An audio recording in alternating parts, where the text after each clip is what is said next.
जब हम वैदिक ज्योतिष की बात करेंगे हम्म, तो वैदिक ज्योतिष में ये जो लग्न कुंडली है, हम्म, इसी वैदिक ज्योतिष में हमें इस लग्न कुंडली पे ही बात करनी है। हम्म, कुछ सामान्य कॉन्सेप्ट मैं आप लोगों को बता रहा हूँ जो आप सब जानते होंगे, कहीं पढ़ा होगा या वीडियो वगैरह देखा होगा। हाँ ये जो पहला भाव है ये तो लग्न है, साथ जी। ही ये पंचम और नवम, हम्म, ये तीन भाव जिसे त्रिकोण भी कहा जाता है, हम्म, वैदिक ज्योतिष के हिसाब से शुभ माने जाते हैं। हम्म, त्रिकोण, जी। आप कोई भी सॉफ्टवेयर एस्ट्रो से या कोई भी सॉफ्टवेयर होगा जिसमें आप बर्थ डिटेल्स डालेंगे तो जेम स्टोन सजेशन में आप देखेंगे तो हाँ, त्रिकोण के रत्न ही दिए त्रिकोण का। रहते हैं, जी सर। लग्नेश, अच्छा। पंचमेश और नवमेश। नवमेश का। और इन तीनों के अलावा मैक्सिमम ग्रहों को, जैसे ये मेष लग्न भी है तो इस हाँ, मेष लग्न के लिए शुक्र, शनि, बुध, इसको यह अकारक इसमें माना जाता है हाँ, कि ये अशुभ फलदायी होते अशुभ हैं, है। अकारक होते हैं। हम्म, लेकिन चूंकि अब यहाँ दो कॉन्सेप्ट है, किसको आप समझना चाहते हैं किसको नहीं, ये आपके पॉइंट ऑफ व्यू पर है। जी। एस्ट्रोलॉजी को यदि आप साइंस मान रहे हैं, जी। ठीक है, तो साइंस मान रहे हैं तो साइंस तो कभी भी 100% परफेक्ट नहीं होता, हम्म, हमेशा नई नई रिसर्च आती है। हम्म, 2G था, 3G हुआ, 4G हुआ, फोर फिर जी 5G फाइव आ रहा आएगा। है। जी। साइंस एक नॉर्मल भाषा में हम जैसे कहें, हम सभी लोगों ने पढ़ा हुआ है, जैसे जो भी पदार्थ के कण है तो एकदम जो इलेक्ट्रॉन, प्रोटॉन, न्यूट्रॉन तक तो है न्यूट्रॉन। ही, जी। लेकिन उनसे भी छोटे चले जा चुके हैं। हाँ। इलेक्ट्रॉन के भी छोटे छोटे पार्टिकल्स खोजे जा चुके हैं, उन पे रिसर्च चल रहा है, फिर उसको भी शामिल कर लिया जाएगा। हाँ। तो ऐसे काफी टॉपिक्स हैं जिस साइंस में ही जिनके आंसर नहीं मिल पाए हैं, और जब तक आंसर नहीं मिल रहा है, जैसे सबसे आसान क्या है, जो भी थोड़ा बहुत साइंस जानता होगा उसको पता होगा, जैसे जो पीरियोडिक टेबल है, हाँ। मेंडलीफ की पीरियोडिक हम्म। टेबल सबसे पहले यूज होती थी। जी। बाद में जब मोस्ले का पीरियोडिक टेबल आया तो मेंडलीफ वाला खत्म हो गया, हाँ। क्योंकि जब संख्या हम्म। बढ़ने लगी एलिमेंट्स का, नया नया खोज होने लगा, तो जिस कॉन्सेप्ट पे बना था मेंडलीफ का पीरियोडिक टेबल वो गलत हो गया। जी। तो इस तरह से काफी सारे रूल्स हैं। तो यदि हम एस्ट्रोलॉजी को साइंस समझते हैं तो ये 100% परफेक्ट नहीं हो सकता है। अब हम्म, 100% परफेक्ट कहने का सेंस ये है कि कोई भी कुंडली आप प्रैक्टिस कर रहे हैं, मैं प्रैक्टिस कर रहा हूँ, अब हमारे पास जितनी कुंडलियां आए तो ये आवश्यक नहीं है कि हम सबका प्रिडिक्शन हम कर ही सकते हैं, हो ही सकता है, और जैसा हम बताएं वैसा ही हो। जी। क्लियर है? Yes sir. और यदि इसको आप साइंस नहीं मान रहे हैं हम्म, तो फिर ये कैसे पॉसिबल है कि ये कोई भी इसे सीख सकता है? जैसे साइंस को हम सीख सकते हैं ना, हम्म, तर्क कर हम्म, सकते हैं, समझ सकते हाँ। हैं, हाँ। तो वैसे इसे कोई भी सीख सकता है। आप भी सीख रहे हैं, मैंने भी सीखा है, हाँ। और सामने वाला जातक कहीं भी है, आप इंडिया में हैं, आपके क्लाइंट्स अब्रोड में हैं, जी। उनका बर्थ डिटेल्स आया मेरे पास, जैसे मैं बात करूं आपको, तो एक लेडीज हैं, उनका जन्म कंधार, अफगानिस्तान का है, हम्म, और वो रहती हैं कैलिफोर्निया में। अच्छा। तो वो कैलिफोर्निया में रहती हैं, हाँ। और उनका उन्होंने बर्थ डिटेल्स दिया, मैंने जो कैलकुलेशन सॉफ्टवेयर बने मैंने उनको प्रेडिक्शन बताया, काफी चीजें मैच हुई, वो इम्प्रेस भी हुई। वो वैदिक एस्ट्रोलॉजी की स्टडी भी करती हैं, जैसे कहीं से कोई इंग्लिश हम्म। पीडीएफ मिल गया या वीडियो देख के। तो हम्म, इसमें ये कहीं कुछ ये मिरेकल्स नहीं है, जैसे आप पढ़ रहे हैं, कोई भी जी। डिटेल्स आया, जो एक प्रोसेस है, जो जितना ज्यादा अध्ययन किया रहेगा वैसे वो बता सकता है। जी। तो ये सीधी सी बात है, नॉर्मल एक्सपीरियंस। तो इस स्थिति में हमें जो भी विषय वस्तु है एस्ट्रोलॉजी का, उसको एक साइंस के तौर पे ट्रीट करना है, और वास्तविक रूप में ये साइंस है भी। और समय के साथ इंटरप्रिटेशन का तरीका बदल जाता है, कैसे आप इंटरप्रेट करते हैं ये तरीका बदलता है। कुंडली में कल भी 12 भाव थे, आज भी 12 ही भाव हैं। हम्म, 12 का 14 होगा या ना होगा वो बाद की बात है। मतलब जब से स्टार्ट हुआ तब से 12 है, अब भी 12 है, उम्मीद है आगे भी 12 रहेगा। लेकिन इंटरप्रिटेशन काफी ज्यादा बदल चुका है। हाँ, इसी वैदिक एस्ट्रोलॉजी को आपको इस अभी के समय में, मॉडर्न एरा में आपको समझना है। हम्म, तभी आप अच्छे से प्रिडिक्शन कर पाएंगे और इसका लाभ बेनिफिट ले पाएंगे। अदरवाइज कोई यूज नहीं है। हम्म, अब यहाँ पे मेनली हमें समझना ये है कि क्या वैदिक ज्योतिष के अनुसार हम्म, लग्नेश, पंचमेश, नवमेश नौमेश, इन्हें शुभ माना जाता है। जी, तो क्या बाकी जो भाव हैं या उन भावों के जो ग्रह हैं, हम्म, क्या वे अशुभ होते हैं? क्या वे हमारे काम के नहीं हैं? क्या उनका अच्छा होना आवश्यक नहीं है? नरेंद्र जी समझ में आ रहा है? हम्म, रत्न सजेशन हाँ भी हाँ हम समझ में आ रहा है। रत्न सजेशन भी हम बोलते हैं, या जनरली बहुत से लोग सजेस्ट कर देते हैं लग्नेश, पंचमेश और नवमेश का रत्न नौमेश का, पहनो। जी, क्या इनका ये रत्न पहनना हमेशा सही होता है? हम्म, क्या बताइए, क्या ये हमेशा नहीं सर, नहीं होगा ना? नहीं सर, हमेशा सही तो नहीं होगा। तो इस स्थिति में जब ये हमेशा सही नहीं होगा, तो कहीं ना कुछ तो हमें इसमें और समझना है, जी, सुधार करना है, जी, या जी, बिल्कुल समझने सर, का तरीका बदलना है। नहीं, हाँ सर। बिल्कुल सर, तो मेरे कहने का मतलब है, जैसे हम अपने पास्ट इवेंट के हिसाब से हम देखें, जो पहले चीजें चलती थी उसके अकॉर्डिंग, बहुत सी ऐसी घटनाएं हैं जो हम करते नहीं हैं। हम हम्म, करते नहीं ऐसे सेंस, जैसे जातक को माता पिता का सुख मिलता है, भाई हम्म, बहन का सुख मिलता है, हमें जन्म लेने के बाद जो घर मिला रहने के लिए, ये इसको आज के परिप्रेक्ष्य में मत सोचिए, 100 साल 200 साल पहले जी, वैसे उस टाइम चले, हम्म, तो उसमें करने वाली एक्शंस नहीं है, ये हुई, हो गई। हम्म, आज के परिप्रेक्ष्य में आएंगे तो मैक्सिमम करने वाले हैं। हम्म, जो अभी हम समझ लेते हैं कि हम एस्ट्रोलॉजी को पढ़ रहे हैं 200 300 साल 500 साल पहले के परिप्रेक्ष्य में। एक संयुक्त परिवार है, उस संयुक्त परिवार में 10 12 15 20 आदमी हैं, एक उसके प्रमुख मेंबर हैं, लोगों का कार्यकलाप खेती है, किसी के यहाँ कहीं कोई नौकरी नहीं, कैश लेन देन, मकान बनाना, गाड़ी खरीदना, ये सब का कहीं कुछ ये नहीं, हम्म, शिक्षा का भी कोई आपाधापी नहीं कि पढ़ना ही है, बहुत से लोग पढ़े हम्म, नहीं पढ़े कोई आवश्यक हम्म, नहीं, हम्म, कोई बैंक बैलेंस की समस्या नहीं। हम्म, समझ में आया? जी, हाँ सर। तो जब उस वहां पे उस परिप्रेक्ष्य, कोई यात्रा जर्नी नहीं, कोई ट्रैवलिंग नहीं। जी, ट्रैवलिंग वाले तो आज के समय में भी गांव में बहुत से ऐसे लोग मिल जाएंगे आपको जिन्होंने ट्रेन नहीं देखा। जी, हाँ सर, है आज भी, तो अब उस टाइम में आप चले जाइए, तो एक्शन के द्वारा कुंडली के पूरे लाइफ में आप देख लेंगे, तो पूरे लाइफ में भी पूरे 12 भाव कभी एक्टिव नहीं हो पाते थे। जी, समझ में आया? हम्म, लेकिन आज के हाँ समय सर। एक जातक के ऑलमोस्ट सभी भाव एक्टिव रहते हैं, हम्म, सभी। हाँ जी, हाँ जी।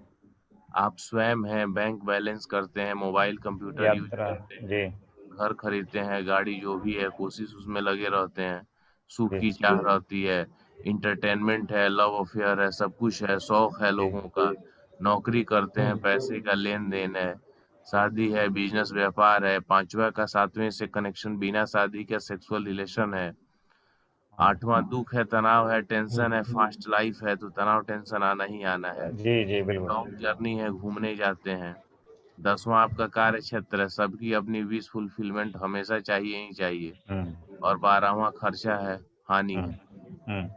कोई भी ऐसा आदमी आपको, लगभग की बात की जा रही है, मैक्सिमम केसेज में ऐसा आपको नहीं नहीं मिलेगा कि मिलेगा। भाव एक्टिव ना हो। जी सर। तो ये कर रहे हैं हम। हम्म, यहाँ हमने कोई भी ऐसा एक्शन नहीं बताया जो एक्शन आपको जन्मजात मिला है, जी ये सभी करने वाले एक्शन है। तो ये पास्ट परिप्रेक्ष्य में जब आप देखेंगे तो उस टाइम में लग्नेश, पंचमेश और नवमेश नवमेश। यही 3 शुभ माने जाते थे। जी लेकिन आज के परिप्रेक्ष्य में जब हम देखेंगे तो ये 3, जैसे बात की जाए दिनेश जी आप नौकरी करते हैं, जी सर। तो 5 और 9 ये दोनों नौकरी। का कॉम्बिनेशन कॉम्बो जब आएगा एक साथ में तो प्रॉब्लमेटिक हो जाएगा। जी बिल्कुल, नौकरी के लिए प्रॉब्लम। हाँ जी। क्योंकि वैदिक ज्योतिष का ही नियम है, किसी भी भाव से 12वां भाव उसके फल में हानि करता है। हाँ, 6ठा भाव नौकरी का है तो उसका तो 12वां पांचवा 5वां, पांचवा 10वां कार्य व्यापार का है तो तो उसका नवा 12वां होगा, उतार चढ़ाव। जी तो प्रॉब्लम क्रिएट करेगा। जी सर। और साथ ही साथ 1 5 9 ये धर्म त्रिकोण बोले जाते हैं। हाँ जब ये भाव मजबूत होंगे तो सांसारिकता से आप अलग हो जाएंगे जी। और आपकी कार्य व्यापार में प्रॉब्लम आने लगेगी। हम्म, जैसे अंधाधुन लोग एक दूसरे को पहना देते हैं पंचमेश और नवमेश का रत्न, तो पहन लेगा तो कार्य व्यापार में प्रॉब्लम, छूट जाएगा। हाँ सर। और प्रैक्टिकल लाइफ से कटना चालू। हाँ यदि उसका नेचर वैसा नहीं रहा तो फिर प्रॉब्लम तालमेल बिठाने में। हाँ। पारंपरिक रूप से कहा जाएगा कि मेष लग्न में 10म और एकादश भाव का स्वामी शनि और यह अशुभ होता है। जी क्या वास्तविक रूप में यह अशुभ होता है? जी नहीं, 10म भाव कार्य क्षेत्र का है, कार्य 11वां क्षेत्र का है। भाव का है, इसको हम ऐसे ही अशुभ मान लेंगे? नहीं सर।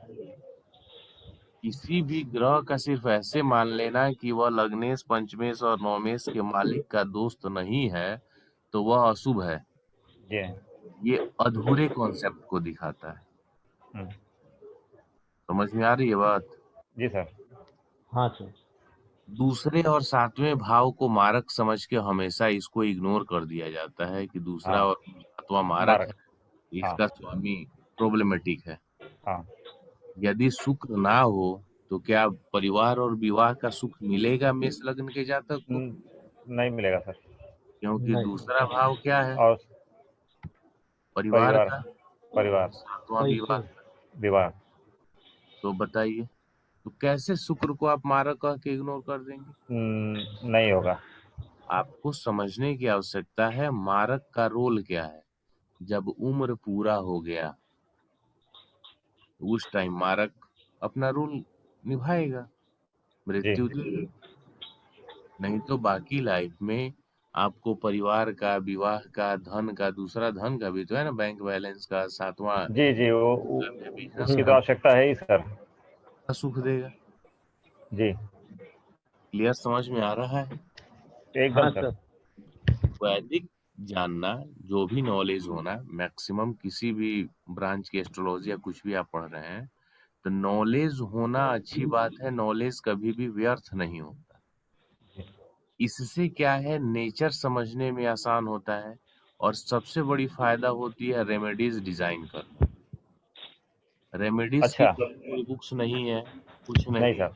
नहीं। इसे स्वयं से सीखना होता है या अपने गुरु के उनसे सीखना होता है। जी मैंने काफी गुरु लोगों से मैंने सीखा है, सबका एक्सपीरियंस का भी लाभ लिया, कुछ अपना एक्सपीरियंस है, कैसे क्या रिजल्ट मिला। क्योंकि सिंपल एक रेमेडी आप किसी सबको नहीं बता सकते नहीं और दे सकते। ऐसा एक्सपेक्ट आप नहीं कर सकते कि सबको रिजल्ट मिले। एक ही। जी सर बिल्कुल। ठीक है, तो ये वैदिक ज्योतिष का नॉलेज आपको रेमेडीज में हेल्प करेगा। अच्छा। क्लियर है? अच्छा। ठीक सर। वैदिक ज्योतिष कर रहे हैं आप तो इसके साथ साथ नक्षत्रों की भी जानकारी होना आवश्यक है। हम्म, जब तक नक्षत्रों की जानकारी आपके पास नहीं होगी तब तक आपका प्रेडिक्शन उतना एक्यूरेट नहीं हो पाएगा। इसलिए अब जैसे एक छोटा सा एग्जांपल समझिए, अभी यहाँ पे साउथ इंडियन चार्ट में देखिए लग्न 16 डिग्री 33 मिनट 33 मिनट से चालू हुआ है जी और 34 सेकंड है। तो आप नक्षत्र तो 27 होते हैं, आप सभी जानते हैं। हाँ ठीक है, तो 27 नक्षत्र होते हैं, साथ ही साथ एक नक्षत्र के 4 चरण होते हैं।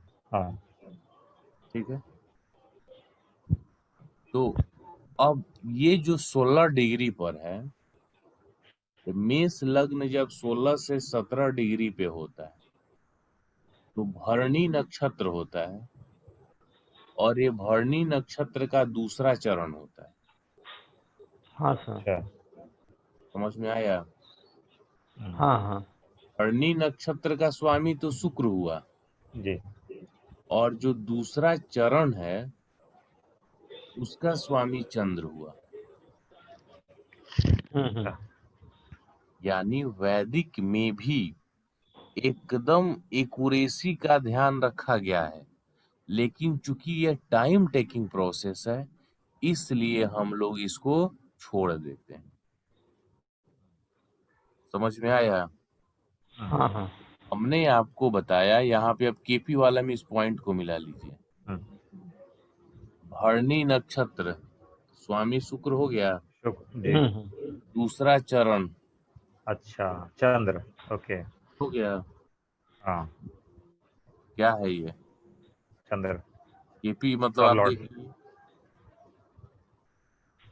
यही ना केपी में देखे, जी यही देखते हैं सब लॉर्ड।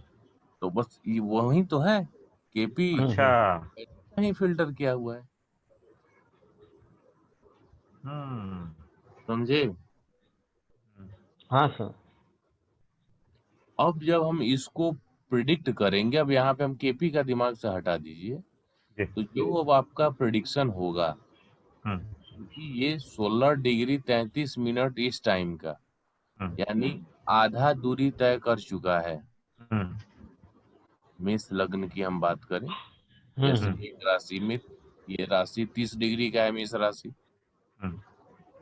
16 डिग्री से लग्न स्टार्ट हुआ है। जी जब हम 2:35 का टाइम लिए हैं, तब यदि अब इसके बाद आगे इसको 14 डिग्री का लगभग दूरी तय करना है, हाँ तो जो राशि है वो इन्वायरमेंट है, प्लेनेट जो है वो ऑब्जेक्ट है, तो वह उसमें अपनी दूरी तय करता है, आगे बढ़ता है।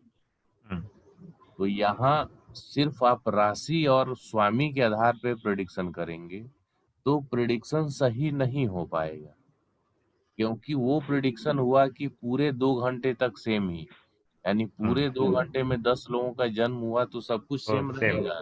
नहीं रहेगा।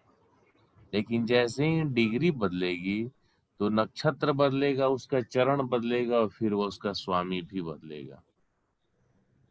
क्लियर है? एकदम सर तो इस आधार पे आपको सोचना है, जज करना है, फिर आप आगे बढ़ सकते हैं।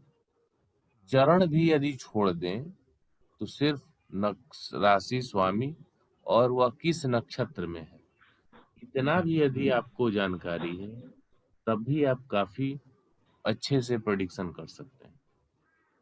अब हम नेचर को यहीं पे समझते हैं कि लग्न का स्वामी मंगल भरणी नक्षत्र यानी शुक्र के नक्षत्र में है, तो रिजल्ट का नेचर कैसा होगा? फर्स्ट हाउस के लिए हम बात करें तो हमें मंगल और शुक्र का देखना तो है। हाँ यानी एक तरफ मंगल अग्नि तत्व का स्वामी, साहस, हौसला, जिद्दपन यानी जिद्दी, नहीं, अपने जिद के जी कारण कोई भी काम जल्दी करना, तेज करना, इसके ठीक उलट एग्रेशन शुक्र आएगा। हाँ शुक्र तो शुक्र आएगा तो थोड़ा सा वो अट्रैक्टिव नेचर, जी पर्सनालिटी देगा, बात व्यवहार का जो तरीका है वो सब उसमें शुक्र आएगा। जी हाँ तो थोड़ा सा अपोजिट होने के कारण अब क्या होगा, जातक थोड़ा सा रिजर्व नेचर का, यानी सिर्फ मंगल के कारण जो सब काम को जल्दी जल्दी करना, तेज करना, हड़बड़ाहट में रहना, उसमें कमी आ जाएगा।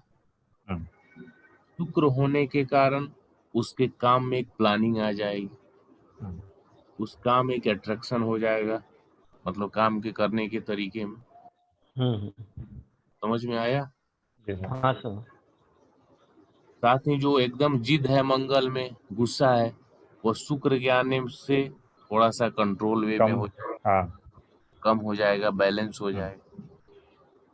क्योंकि सभी मेष लग्न के जातक क्या आपको ऐसे थोड़ी मिलेंगे कि गुस्से नहीं। में, ये टेंशन में, ऐसा जल्दी जल्दी करना, ये तो मिलेगा नहीं। तो ये एक सिंपल सा मैंने आपको फर्स्ट हाउस पे बताया। वैसे ही हम यहाँ पे जब बात करेंगे, जिस हाउस के लिए भी क्लाइंट आपका प्रॉब्लम लेके आया, तो यहाँ आप ये अब नहीं समझेंगे कि 10वें भाव या 11वें भाव के लिए समस्या लेके आया है, या जातक की शनि की महादशा है, तो सिंपली आपने देखा, अरे हाँ ये तो मेष लग्न है, शनि इसके लिए अकारक है, अब पूरा उसको बोल दिया कि हाँ हाँ अब शनि की महादशा चालू हुई, अब तुम बर्बाद हो जाओगे ऐसे वैसे। बताइए क्या मतलब बना? ऐसा नहीं कर सकते हैं ना, जी हाँ नहीं। जी हाँ।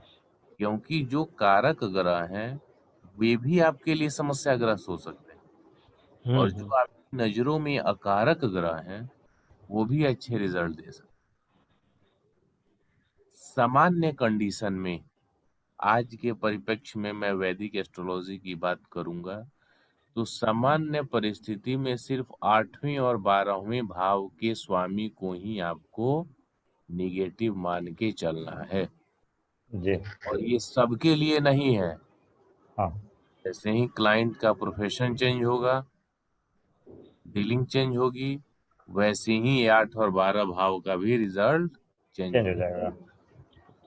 चेंज मतलब हो जाएगा। सामान्य, जैसे मान लीजिए दिनेश जी आप हैं, या नरेंद्र जी हैं, या हम हैं, तो वैसी स्थिति में 8 और 12 के स्वामी हमारे लिए समस्याग्रस्त होंगे। लेकिन यदि आपको कुछ रिसर्च करना है, कठिन से कठिन क्वेश्चंस का जो आंसर है उसको आपको पाना है, सोचना है, चिंतन मनन करना है, तो फिर 8th हाउस आपके लिए अच्छा रिजल्ट देगा, पॉजिटिव हो जाएगा। पॉजिटिव रिजल्ट देगा। जी सर। सम, रिसर्च फील्ड। हाँ, समझ में आया? हाँ सर। जी सर। कोई क्वेश्चन है तो बताइए। नहीं नहीं सर। तो ये पॉइंट आपको दिमाग में रखना है कि लग्नेश, पंचमेश और नवमेश, नमेश। ये हमारा मानना है कि सिर्फ यही शुभ होते हैं, बाकी अशुभ, ये अधूरा कॉन्सेप्ट है। जी सर। दूसरा, मंगल, सूर्य और गुरु, ये तीनों शुभ ग्रह माने जाते हैं मेष लग्न में, तो बाकी की जो ग्रह हो गए बुध, शुक्र और शनि, ये अशुभ हैं, अकारक हैं, तो इनका दान करें, तो ये दिमाग से हटा देना। निकाल देना। जी। इस प्रेजेंट कुंडली में शनि स्वराशि का 10वें भाव में बैठा है। हाँ। अब आप इसकी वस्तु का दान करा दें, जल प्रवाह करा दें, तो सोचिए क्या तो काम रिजल्ट बिगड़ देगा। जाएगा इसका। काम बिगड़ जाएगा। देगा रिजल्ट? नहीं देगा नहीं। सर वो। लोग ऐसे अक्सर पूछते हैं कि मेरा, अरे ये राशि है, ये लग्न है, ये ग्रह, खुद से ही समझ लेते हैं कि कारक हमारा क्या उपाय हम करें, ऐसे करें, मतलब स्वयं ही लोग समझ लेते हैं। तो ये स्थिति नहीं होनी चाहिए। तो आप इस चीज को कम से कम समझिए कि आप सीख रहे हैं। जी सर। कोई भी हमेशा ये बाय डिफॉल्ट अकारक अमारक ये सब नहीं नहीं होता। होगा। जी। इस चीज पे ध्यान आपको देने की आवश्यकता। क्लियर? जी सर। एकदम।